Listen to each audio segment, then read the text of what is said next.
First, I want to talk about Kobe Bryant and his family. So I'm not a big basketball fan, so I'm not going to talk about his athletic accomplishments, mostly because I think he'd be the first to tell you, they don't matter. In the NBA, they still played their games yesterday, and there's players crying on the bench, and they're crying because they just and like the players can barely play because they realize that it doesn't really matter. Every once in a while, there's some tragic accident on a football field or wherever, and everything just stops as the player's taken away on a stretcher. And it's hard to play anymore because everyone realizes this doesn't matter. We all act like it matters, but it doesn't matter. Not to sidebar too much, but it's actually the same with impeachment. So Jerry Nadler, one of the Democratic congressmen, he won't be at the hearing today because his wife was admitted to the hospital and diagnosed with pancreatic cancer. So in his world, all these months, right, impeachment has just been the top priority, like total complete focus on impeachment. And then all of a sudden, like that, it means nothing, right? Like he's thinking, I got to be at DC. I got to be on this impeachment. And then his wife goes to the hospital and it's like, forget you guys. Like, I'm out of here. So if basketball games and impeachment trials mean nothing, what does? What does have meaning? So for Kobe, and my point ultimately is going to be for all of us, it's family. Here's Kobe. He said, my career's winding down. At the end of my career, I don't want to look back and just say, well, I had a successful career because I won so many championships, scored so many points. There's something else that you got to do with that. He realized it. That's why he and his wife started the charity. It's why they do good work that does matter. And this is why he poured himself into his 4 daughters.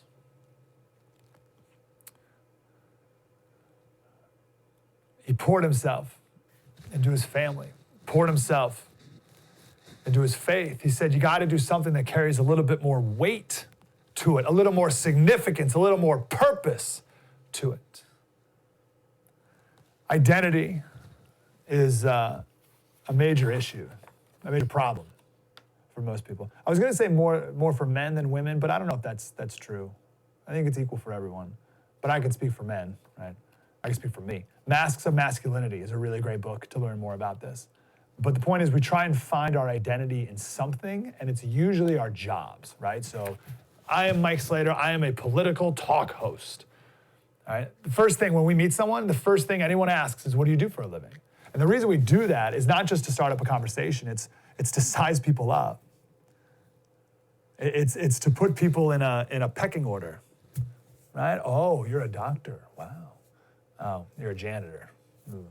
Oh, you're a basketball superstar. You're at the top of the pecking order. Oh, you're a kindergarten teacher? Right, so we rank people based on the importance that their job is, and then also based on the income that we think they make. It's super messed up, but we all do it.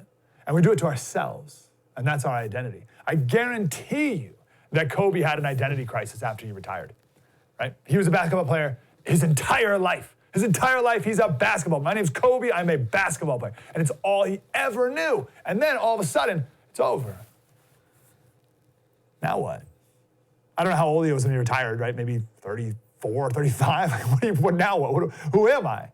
Who am I? And he rightfully chose. He chose husband, father, and Christian. You know, he never went to another NBA game. Never went to one, never watched one when he retired. Until his daughter was interested in the game and wanted to learn from him. And then he's back in. He's back in, go full back in.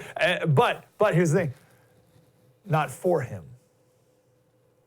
He didn't dive in for him. He didn't get his identity from that anymore. He got his identity in being a dad. He did it for her. Here's a video of him talking about his daughter. Do you think your daughter might want to play in the WNBA? She does for sure. She does? I don't. I mean, this kid, man. She's Wouldn't that be great? Dude, man, I'm telling you. The best thing that happens is when we go out and fans will come up to me and she'll be standing next to me and they'll be like, hey, you gotta have a boy. You and V gotta have a boy, man. You have somebody carry on the tradition, the legacy. She's like, Oi, I got this. You know, boy for that. I got this. Like, that's right. Yes, you do. You got this.